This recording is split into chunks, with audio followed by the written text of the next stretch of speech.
So here we have the Vauxhall Mokka on a 68 plate.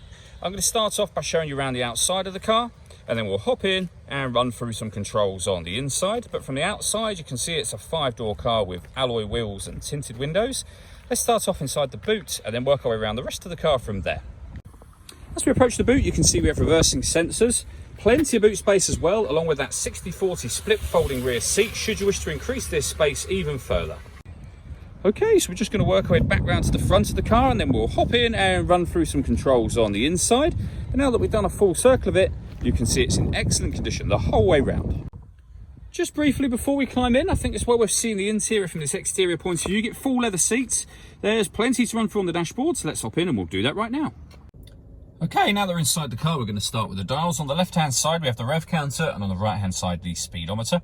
In the middle, you can see the total miles for this car, which are 28,838. Above that, we have a digital readout for the speedometer. You can change the information that's displayed there for various bits of trip computer information by using controls on the indicator stalk. If we back out to the steering wheel, on the left-hand side, we have cruise control and speed limiter, and on the right-hand side, stereo and phone controls. The phone controls can only be used after such time as you pair up the phone, which is done over on the touchscreen in the centre here. Hit the phone icon, and then you would search device, follow instructions on screen and on your phone, of course. When it comes to music in this car, we have AM, FM and DAB radio. You can connect your up a USB device. You can pair your phone, and then not only will you be able to make and receive phone calls, but you can stream your music wirelessly via Bluetooth audio. And we have an auxiliary input as well. On top of all of that, there are certain Vauxhall friendly apps that can be projected up onto the screen via your smartphone if you connect it up via its USB.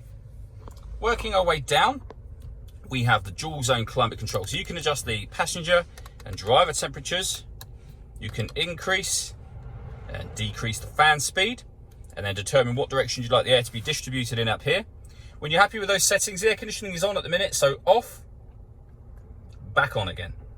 Or you can hit auto, and the car will take control of the fan speed, as you can hear.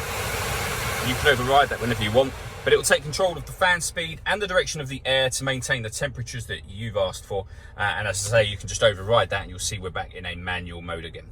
For those cold days, we have heated driver and passenger seats, both with 3 different heat settings each. And we have a heated steering wheel as well.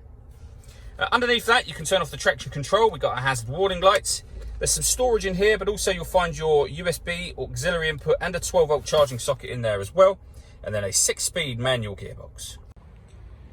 All that leaves me to say is thank you for taking the time to watch this video. If you'd like to come and see the car for yourself and have a test drive, please feel free to call any of our MJA sites. We'd love to hear from you soon.